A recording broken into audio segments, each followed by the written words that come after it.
everyone, this is Stan. I'm a YouTuber from Poland who used to live in Taiwan for 9 years and now making videos on Asian politics. Last week I made a video related to the data security issues and China's initiatives in that sphere. And today I'm gonna cover the issue that caused global uproar, which is Zhenhua Data Information Technology data leak. The company made a global database with personal data of more than 2,400,000 key public individuals, including the ones from the US, the UK, Australia, India, and other countries. High-level political figures, members of royal families, religious leaders, CEOs of big enterprises, military figures, celebrities. The personal details of millions of people have been swept together in Zhenhua database. According to the various media reports, in that database one could find home addresses, birth dates, email addresses, information on marital status, photos, social networking accounts, and data from networks like Facebook, Twitter, Instagram, LinkedIn, and TikTok. And also court files, criminal records. All of these became a part of Zhenhua's database. Also, some person's bank accounts, information on their health conditions, psychological evaluation reports, job application letters from the systems that are supposed to be close to outsiders, and even more private data that was not supposed to be shared. Zhenhua had it all in their database. The way how Zhenhua has been collecting data is different from standard data stacking or using crawlers. In Zhenhua's database, you could see the integrated information on interpersonal relationships and even a divergent digital monitoring on family members and friends of each of the key individuals. The CEO of Zhenhua, Xuefeng Wang, once even used President Trump's daughter Ivanka and CNN reporter groups as cases to show how to use Twitter to mine valuable open source information. According to the Radio Free Asia, Zhenhua collected personal information of at least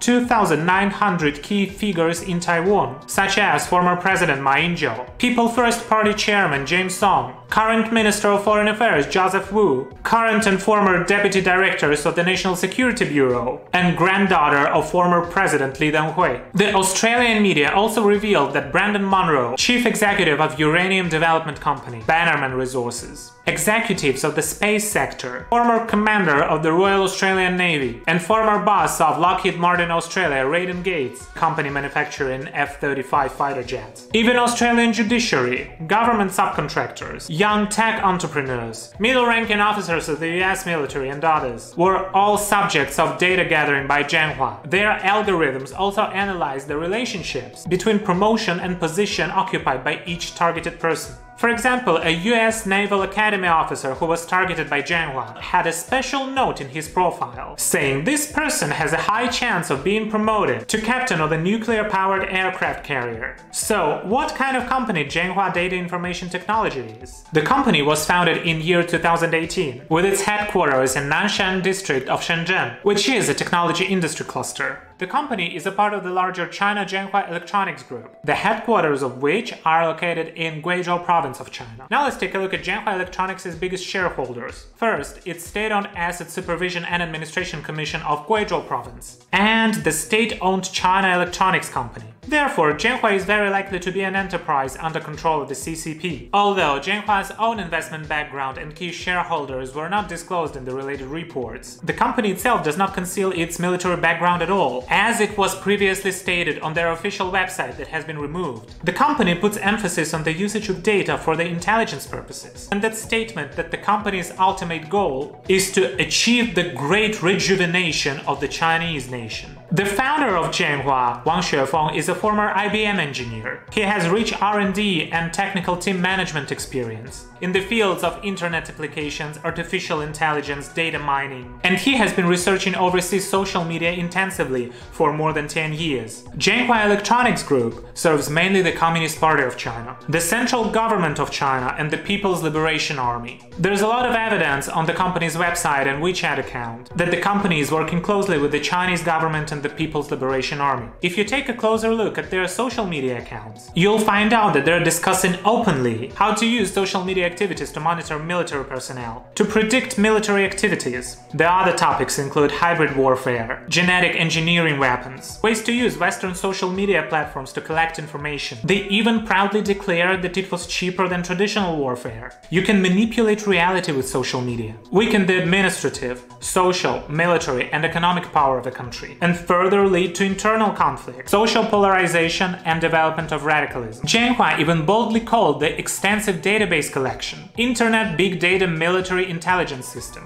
and proposed to lay out 20 overseas information processing centers in various countries to deploy propaganda weapons abroad. It is currently known that Zhenhua has data centers in various installations in the state of Kansas, the US, and in Seoul, South Korea. Those data centers are mining information and cooperate with the People's Liberation Army on real-time operational observations of various military vessels and aircrafts. This fact shocked the teams participating in the investigation of Zhenhua's case. Information security professionals said what they want to know most is how the company collects is 10 to 20% of the information not available publicly. How does Zhenhua integrate their data with the intelligence department and assign a numerical ranking to each person, making it easier for the CCP to understand and target influential figures in various countries? On September 15th, Director of Defense, Strategy and National Security Program of the Australian Strategic Policy Institute, Michael Shoebridge, said that the information in these databases is of great value to the CCP, powering foreign interference of Chinese actors in other states and societies. He said the insights from the databases are the fuel for Chinese state entities' covert and corrupting activities,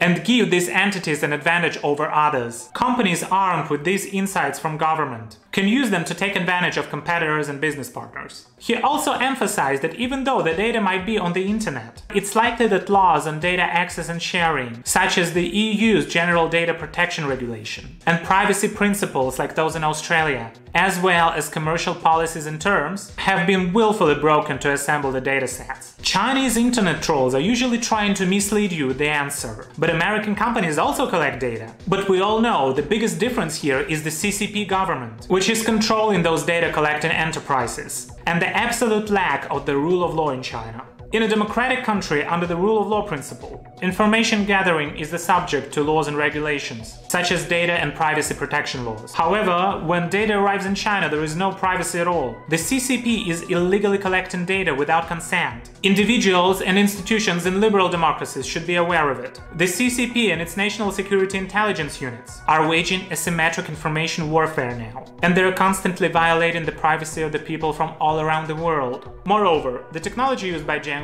while collecting data from the various social networks is the biggest problem here. Once private information is obtained by the CCP, its improper use will cause unimaginable harm to countries. For example, in the previous episode we've discussed the PLA hackers in the APT-10 and APT-41 groups, how they faked the job application letters of key figures to make precise strike on the targeted companies. Bob Seeley, the Tory backbencher, also said, China is not building databases, legally or not, for innocuous reasons or to know when to send birthday cards. Thank you so much for watching. If you liked the video, please press like, share and leave a comment. This is Stan, and I see you in the next one.